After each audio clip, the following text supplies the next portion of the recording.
are more intelligent than Rupa Goswami, which would be quite surprising. But Rupa Goswami does give a list. And so if a particular item, like you have to dress like this, if it's not in that list, then I don't know anybody personally that's more intelligent than Rupa Goswami. So either it's in the list or it's not on the list. And let's say if it's not on the list, then it must be in Shastra. If something is really important for devotional service, how could the Bhagavatam not mention something that's really important for devotional service? How could Rupa Goswami not mention it? Why would Prabhupada say so many times, and he says it so many times, that those things are not so important? So we don't have Guru, Sadhu, or Shastra. And yet some people claim that it's very important, even though it's not in Guru, Sadhu, or Shastra. Someone could say, oh, Prabhupada said this or that, but then there's a large number of statements Prabhupada made saying exactly the opposite.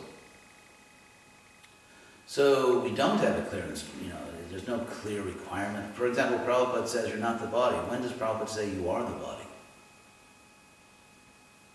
Prabhupada says that Krishna is the original form of God. When does Prabhupada ever say Krishna is not the original form of God?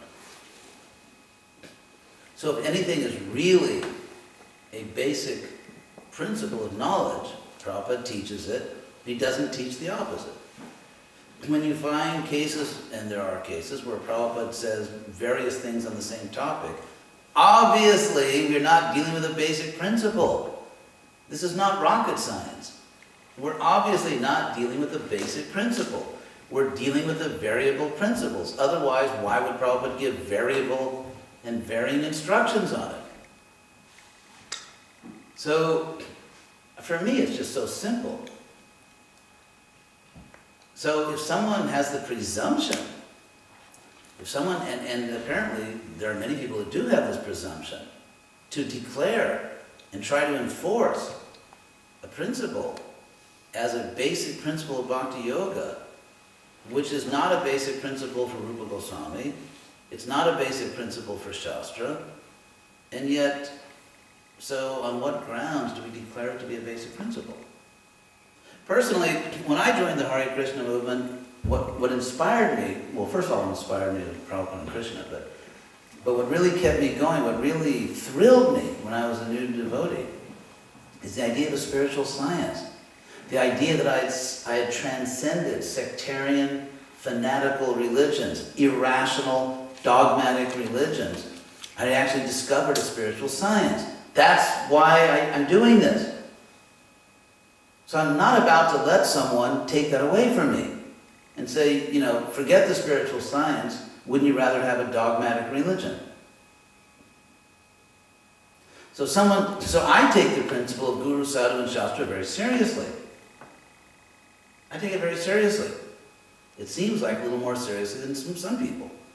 It's quite ironic because on superficial, nothing little things like dress, people can get very excited. But then you see all the devotees going to Vrindavan and sitting at the feet of great storytellers, in Vrindavan, and hearing all these pastimes and stories, and no one ever asks, where does that come from?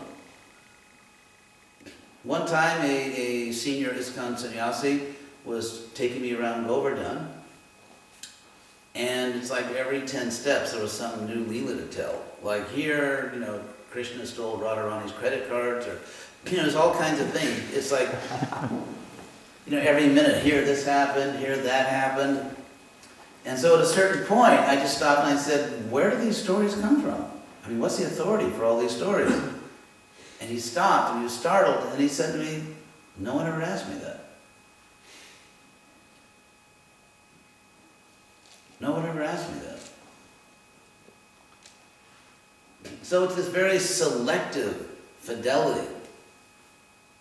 For example, Krishna, as we know from Shastra, really likes yellow clothes. It's his favorite color. It's like those little things, what's your favorite color? So for Krishna, his favorite color for dressing is yellow. And yet, if you look at deities around the world, in Gaudiya Vaishnava centers, almost all the time, Krishna's not wearing yellow. Sometimes he's dressed like a Muslim prince. So everything is okay. So it's not really about Shastra.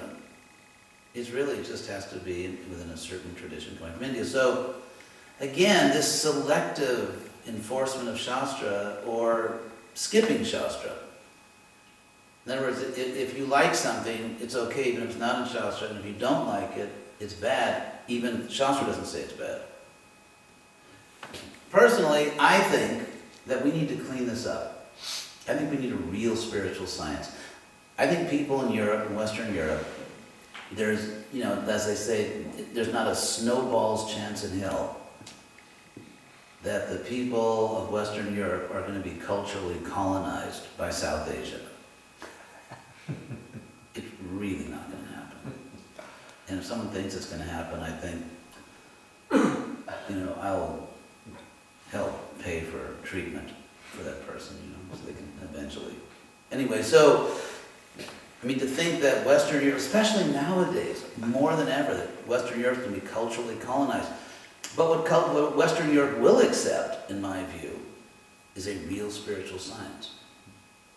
A real spiritual science presented by a pure devotee of Krishna. So therefore, my hope is that we can present a simple spiritual science, not a huge ethnic tradition, but a spiritual science, the science of Krishna. And if you look at, and there's many, many, many, many statements from Prabhupada to this effect. This is not my imagination.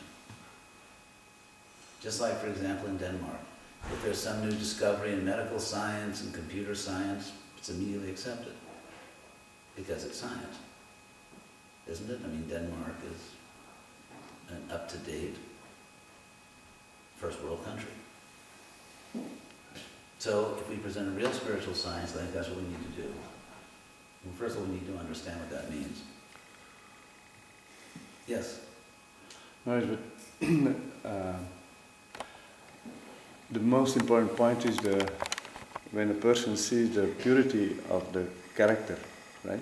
That's why. No, I want to just. Okay, go ahead.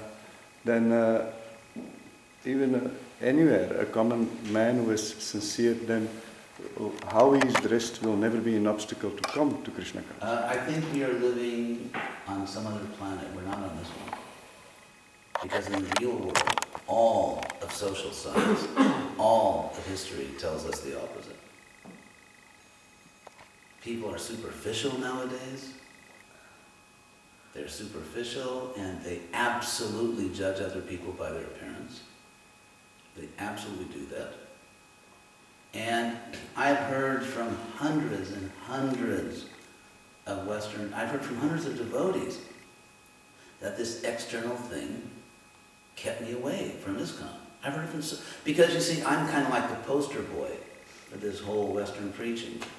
And so people don't want to go to their local Hare Krishna leader and be chastised and humiliated because they feel that way. But they will talk to me, and they do talk to me in very, very large numbers. And actually, I'll even show you from Shastra how what you said is, just talking, don't mean to attack you, but I will even show you from Shastra why that's not true.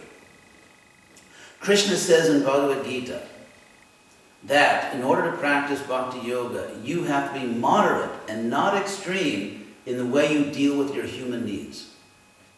You don't eat too much, you don't eat too little. You don't sleep too much, you don't sleep, and then Krishna says, etc. In all activities. We not only have physical needs, we have emotional needs. And it is a basic human emotional need not to be humiliated, not to be considered an outcast in society. That is a basic human need as much as eating or sleeping. And when we raise the bar so high that if you want to really be a first-class member of ISKCON, you have to basically commit social suicide. You have to humiliate yourself in front of your friends, your family, your co-workers. This is real. We can tell ourselves stories about what's important, not important, But when you go out into the real world and start talking to all the hundreds and hundreds and hundreds, if not thousands of devotees in Western Europe who were driven away from this movement by certain external things that just couldn't take it anymore. And when they hear from me, they want to come back. They have a new hope. This is real. It's like if you say in the temple, you're not your body, so we're just going to feed you, 7 chickpeas every day. You're not your body. And if you're really sincere, that won't bother you. So if you push people to physical or emotional extremes, most people will not take to Krishna consciousness. And that's what we do. We push people to extremes of emotional deprivation. Because most people, in fact, emotionally, as human beings, have a basic need to be respected in society. And it's not just about you're not sincere, or blah, blah, blah. We are neurologically wired that way. That's just the way our nervous system works. And there are some people who, before they joined the movement, love to be different, love to be exotic, wore exotic clothes. They have no problem. But most of us weren't like that. Most of us weren't. I didn't grow up that way. I didn't grow up with a natural desire to be really weird and freaky and exotic and body piercing or this or that. I didn't grow up that way. I'm not emotionally wired that way. And so I need to participate in the Hare Krishna movement, which is respectable in the world. I got to a point where I just got sick of walking down the street, have people stare at me and talk. I don't need that in my life. I don't want that in my life. I don't think it's healthy for me emotionally. And there's some people who don't mind it. There's some people that, it's okay. But you see, here's the price you pay, in my view. I think that there's 2 ways it can be okay to be like very strange in society. There's 2 ways that can be okay. One way is you're that kind of person. You just like, freaky is good. You like to be different. And we see, not just devotees, you go all over Europe, you'll find there's certain, normally young people, but there are certain people that just really like to be different. That's what they like. And there's another way it can be okay for you, and that is you just tune out the world. And that, I think, is the popular way of doing it among devotees. And that is, you paint this very black picture of the world. Denmark is a terrible country. France is a terrible country. Germany is a terrible country. Spain is a terrible... Basically, every country I've gone to, that's what you hear from the local devotees, how terrible their country is. And therefore, it's just like, for example, during the Vietnam War, a very important part of the training of American soldiers was psychological. Because of the nature of the combat in the jungle, you had to often really kill people up close. Got very close and personal. Like with, cutting people's throats with knives, all kinds of really nasty things. And therefore, to prevent the soldiers from becoming traumatized, because they were just guys who were working in gas stations or going to school or something, and the next thing, and to turn them into killers. How do you turn just some average guy into a killer? And the way they would do this is, they would program them that the people you're killing, they're not people. These are not people. They're just, they call them geeks. That's where the word geek actually came from. They're not people. You're not killing a real person. And so, you can see that when you live in such a way that most people in your society think that you're strange, that is very difficult to live with emotionally. And the way people protect themselves from that is that you have to block out all those people who are thinking negatively. Otherwise, it's overwhelming. It's actually overwhelming to a normal human being to live in a place where there's like millions of people who have negative views of you. And the way you survive that is you separate yourself from those people. They're just, they're karmis in this case.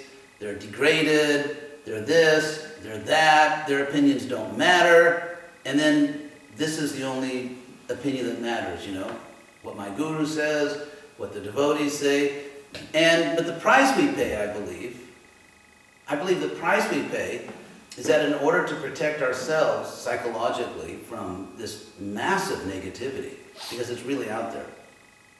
It doesn't mean people think we're evil. It doesn't mean that the people think we're the devil. They may just think they're kind of weird. So in order to protect yourself from that, you put up these walls, and then it becomes safe for you psychologically. The only problem is those walls separate us from the world that we're trying to save. And the result is, after years and years and years and years, who are we in society? I mean, Denmark, I won't comment, I don't know Denmark that well, but every place I've been, and certainly the United States, it's obvious that we are basically irrelevant, insignificant, we don't matter. In America, for example, there's all kinds of burning issues involving religion and society, religion and education, religion and politics. And when Prabhupada was here, when those issues came up, we got phone calls. People want to know, what's your view on it? What's the Hare Krishna view on this? No one ever calls us. No one calls us anymore because we don't matter. Among scholars, and these are not demons, these are scholars that have nothing against the movement. We are listed as a more or less a failed movement. In the sense of a movement that, I mean, we still exist, basically as a movement in America to preach to the Indian diaspora. But in terms of a movement that had great ambitions, that had the ambition to change the world, that had ambition to become a major spiritual force, we failed. And we're listed as such. As a historical failure in that sense. Of course, when I say this, I get letters from different leaders saying you shouldn't use that word. But I think that, if we just, unless we really open our eyes and see the truth, I don't see how we can make progress. So again, I have no position in ISKCON. I mean, I'm a sannyasi, so I guess that'll get you a free lunch everywhere. But, I don't have any position in ISKCON. I'm not telling everyone, practical matters, manage this way, manage that way. I don't want anything. I didn't come to Europe looking for disciples or positions or titles or money or anything. I simply think that we need to do some very serious thinking. Because Prabhupada made it very clear to me what he wanted. And what Prabhupada wanted is not happening. And I can either just go along with everybody else, don't make trouble, don't make waves. Everyone will like you, everyone will think you're great. Just give the regular class and just, get your little check for 108 and get your free lunch and just go away and don't bother people. But I feel I'd be betraying Prabhupada. And so if everyone in the world, even if everyone in the world, actually it's not happening, a lot of people like it, but how can I not do what I am completely convinced Prabhupada wants me to do, Prabhupada needs me to do? Try to restore this movement as a powerful, relevant, spiritual force in the Western world.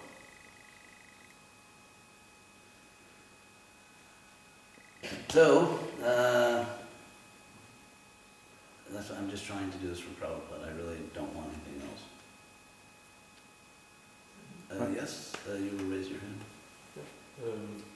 I'm just thinking, Prabhupada introduced this exotic culture, you can say, where you wear, Indian clothing and you make chapatis and all this, but didn't he do that for an important reason? Is it not important to have this culture to make a distinction from the rest of society? Is it not important to Okay, only right. Okay, a few historical facts. Number one, in Veda base, you can look this up. Devotee asked Prabhupada, why do we have to dress like that? Prabhupada said, I never said you had to dress like that, it was your idea. That's in Veda base. Number two, Prabhupada personally said to me, and I've noticed in ISKCON that once people become fixed in certain ideas, I can tell them Prabhupada personally told me something, it doesn't matter, it doesn't change anything. But in Honolulu, there was temple president, Sudama Swami, who passed away many years ago. And you remember Sudama Swami? Anyway, he went to my high school. So Sudama Swami was president of Honolulu. He left the temple. Prabhupada went there. It was kind of a disturbance, and I was there also. And someone said to Prabhupada, Sri Dhamma said he didn't want to wear Indian dress, and Prabhupada said, I don't care about that. He said, just be a gentleman. Prabhupada's fear was that we would have a relapse and become hippies. Prabhupada saw incredible indecency, women, just real indecency. And Prabhupada was just trying to clean them up in the way he knew from his culture. Here's a direct quote from Prabhupada. We don't care about dress. Dress is a dead thing. We care about consciousness. Here's another direct quote from Prabhupada. Clothes have nothing to do with the soul. Here's another direct quote from Prabhupada. It does not matter how a guru dresses. I mean, wouldn't it be kind of a little silly at least to tell the world you're not your body, but you are your clothes? I mean, you don't think the world notices how silly that is? I mean, we're the only ones that don't see how silly that is.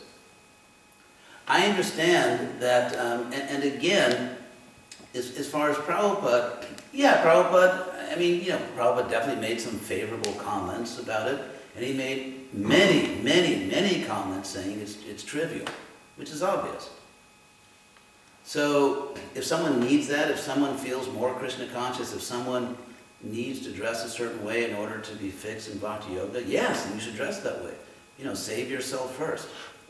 But to tell the public that this is a basic principle of Bhakti Yoga, when Prabhupada says the opposite, Rupa Goswami says the opposite, Shastra says the opposite, Prabhupada kept emphasizing that what distinguishes us from other movements is that we actually have parampara, we actually have Shastra. Prabhupada quoted that verse that he quoted Lord Chaitanya, Jare dako tare kaha Krishna Pradesh, Amara gyai guru hai tare desh. Wherever you go, tell people Krishna's message, become a guru and save this land, tare desh. So Prabhupada quotes that in Vedabase about 200 times. And what he says over and over and over and over again is that it's not difficult to be a guru. You just repeat what Krishna said. So if we give that up, let me just finish it. You don't have to keep your hand in the air. So if we give that up, if we give up what Prabhupada said distinguishes us from the other movements, we really want to give that up to save what? A certain dress style? In order to save a certain dress style, we're going to give up that which distinguishes us from all other movements? For a dress style? And when Prabhupada himself says clothes are a dead thing, clothes have nothing to do with the soul. So yes, if you join the Hare Krishna movement, frankly, oftentimes you're given a certain story. Prabhupada wants this, he doesn't want that. It's a nice little package. Until you actually start looking under the surface, and what did Prabhupada really say? And what's the real history of ISKCON? It's like when you're an undergraduate. If you're I don't know what you call it in Denmark, the first 4 years, bachelor degree program. But it's interesting, when you're they call an undergraduate in America, you take these courses like Introduction to sociology or history or Indology. You get these nice little package things. Yes, we know this, we know that, and they know everything. And then when you get to graduate school, well, you know this from Darwin. I was looking at one of your books today, where you're making that exact point, that when you look at the real facts, you find there's all kinds of problems, there's all kinds of uncertainties.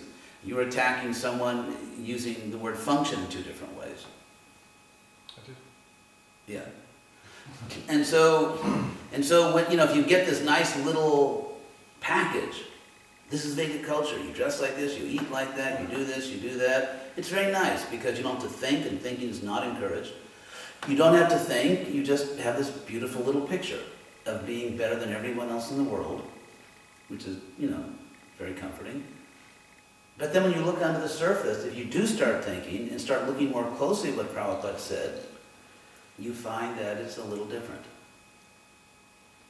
And so what I want to do, what I'm trying to do basically, is saying, hey everybody, there's a whole other side of Prabhupada. There are all these other quotes from Prabhupada, and Prabhupada actually is giving us the freedom and flexibility we need to make this movement work in the West.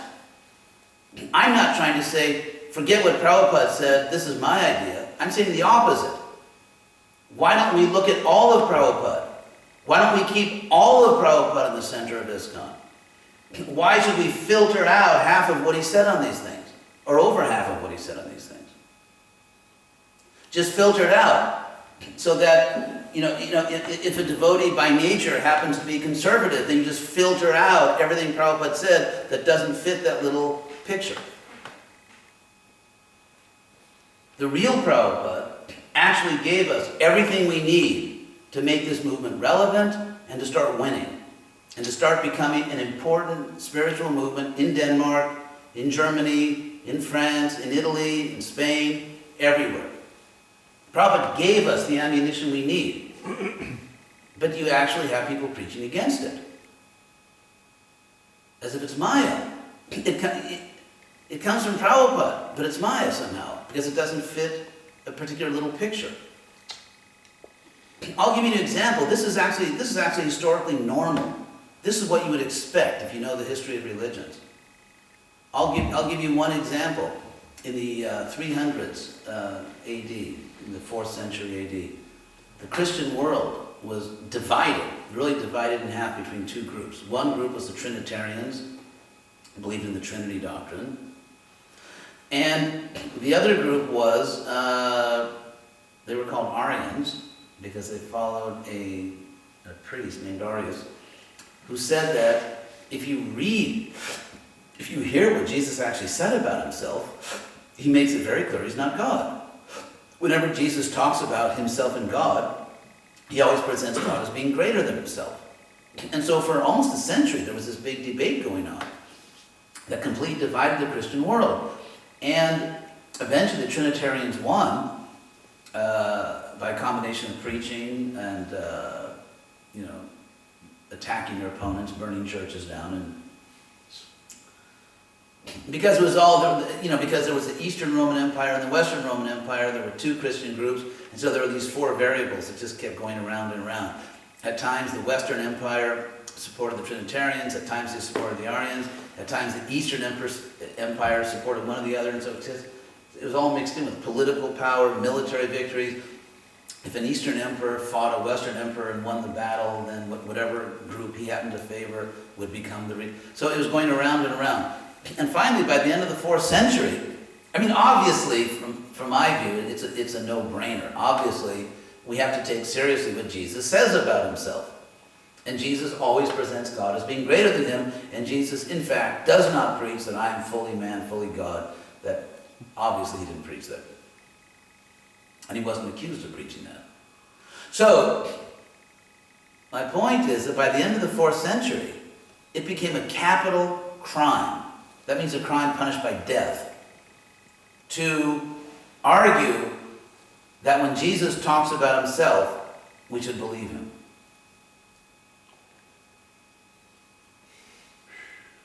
If you insisted that we should believe Jesus when he talks about himself, you were killed.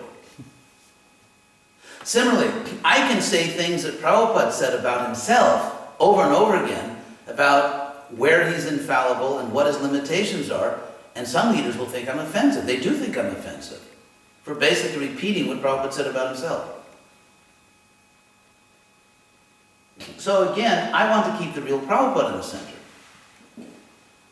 I don't believe that we should understand everything through Prabhupada's teachings except Prabhupada. Apparently some people want to take Prabhupada and put him outside his own teachings. So you understand the universe, God, the soul, everything through Prabhupada's teachings, but Prabhupada stands outside his teachings, and if Prabhupada over and over again describes his own limitations, for example, saying that a pure devotee, Prabhupada's a pure devotee, but a pure devotee is not materially infallible or omniscient, or Prabhupada saying, for example, that